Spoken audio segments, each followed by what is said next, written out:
साथियों नमस्कार, मैं साधुचरण सोय। साथियों, इस वीडियो के माध्यम से आपको बताना चाहूँगा कि पूरा दुनिया एक हो चुकी है आज के डेट में कि लोग आज नेटवर्क मार्केटिंग इंडस्ट्री को समझे, क्योंकि जब तक लोग नेटवर्क मार्केटिंग इंडस्ट्री को लोग नहीं समझेंगे तब तक लोग जीवन में तरक्की नहीं करेंगे। दुर्भाग्यवश हमारे देश में एक ऐसी शिक्षा पद्धति जिसके द्वारा लोग नौकर बनने के लिए प्रेरित होते हैं, आज पीएम मोदी सारे लोगों को जॉब क्रिएटर बनने के लिए आह्वान कर रहे हैं। कम से कम माननीय प्रधानमंत्री मोदी जी हम और आपसे इसके लिए कोई फीस नहीं ले रहे हैं या कोई शुल्क नहीं ले रहे हैं, केवल वो निःशुल्क रूप से आपको नेटवर्क मार्केटिंग इंडस्ट्री की ओर आपका झुकाव बने इसके लिए प्रेरित कर रहे हैं और जगह जगह पर कई तरह के उदाहरण दे रहे हैं। जैसे कि आगे आप एक दो वीडियो देखेंगे, उसमें आप क्लियर हो जाएंगे कि नेटवर्क मार्केटिंग के प्रति प्रधानमंत्री मोदी जी का भी क्या विचार है।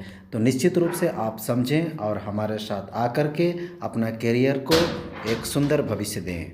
चीन में कहावत है, जो लोग साल का सोचते हैं वो अनाज बोते हैं, जो 10 साल का सोचते हैं वो फलों के वृक्ष बोते हैं, लेकिन जो पीढ़ियों का सोचते हैं वो इंसान बोते हैं।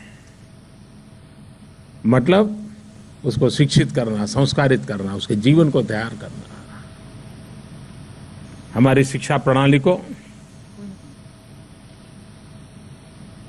जीवन निर्माण के साथ हम कैसे जीवंत बनाएं। जब मेक इन इंडिया कहते हैं तो मेक फॉर इंडिया भी है, क्योंकि 125 करोड़ का देश है, इतना बड़ा मार्केट है। लेकिन स्टार्टअप का मतलब ये तो नहीं है कि हर किसी के पास $1 बिलियन का काम हो रहा है और 2000 लोग काम करें, जरूरी नहीं है।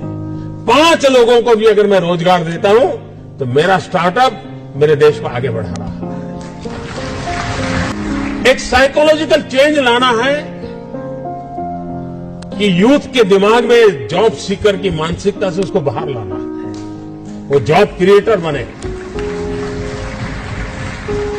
और एक को बद संभालना है वो कर लेगा। ये काम आप नौजवानों के दिमाग से हो सकता है। और इसलिए मैं जब कहता हूं स्टार्टअप इंडिया तो मैं मान के चलता हूं स्टैंड अप इंडिया। इसके लिए मुझे अलग सोच करने की जरूरत नहीं है।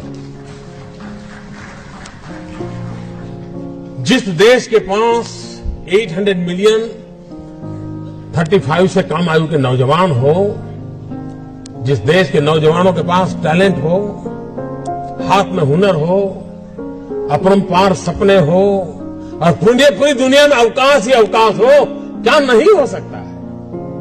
मानव जात के लिए चुनौतियां आवश्यक हैं, क्योंकि सरफरे लोग तो हैं जो तबाही करने पर तुले हुए हैं, लेकिन हम मानवता को बचा भी तो सकते हैं। हमारे पास इस प्रकार के लोग हैं। और ये भी सही है, भारत के पास मिलियंस ऑफ मिलियन प्रॉब्लम है, कोई इनकार नहीं कर सकता है। लेकिन एट द सेम टाइम मुझे इस बात का भरोसा भी है कि बिलियंस ऑफ बिलियन माइंड भी है। अगर मिलियन प्रॉब्लम है तो बिलियन माइंड भी तो हमारे देश में है। हर स्टार्टअप के पीछे कोई न कोई समस्या के समाधान का इरादा रहना चाहिए। और जब किसी स्टार्टअप के पास समस्या के समाधान का इरादा होगा तो उसकी संतोष का लेवल भी कहीं कुछ और होगा जी।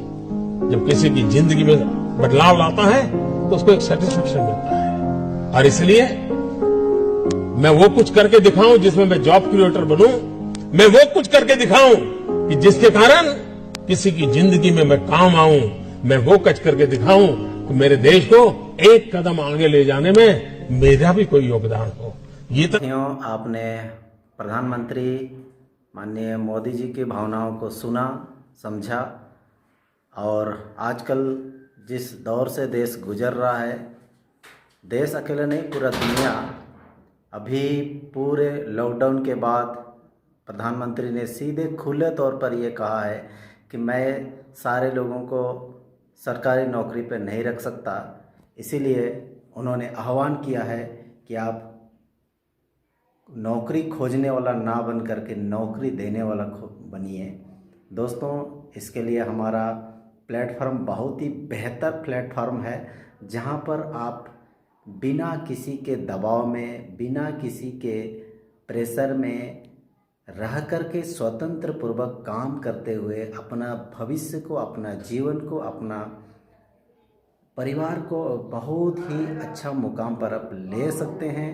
और बहुत सारे लोग ले जा रहे हैं, और जैसे कि हम लोगों ने अभी शुरुआत किया है और अभी बहुत सारे मुकाम पर हम लोग पहुंच चुके हैं। आप भी पहुंच सकते हैं। आइए हम सब मिल करके इस मिशन को आगे बढ़ाते हैं, ताकि आप भी हमारे साथ वो चीज़ पाएँ जो हम लोगों ने पाया है। थैंक यू दोस्तों, विश यू वेल्थ।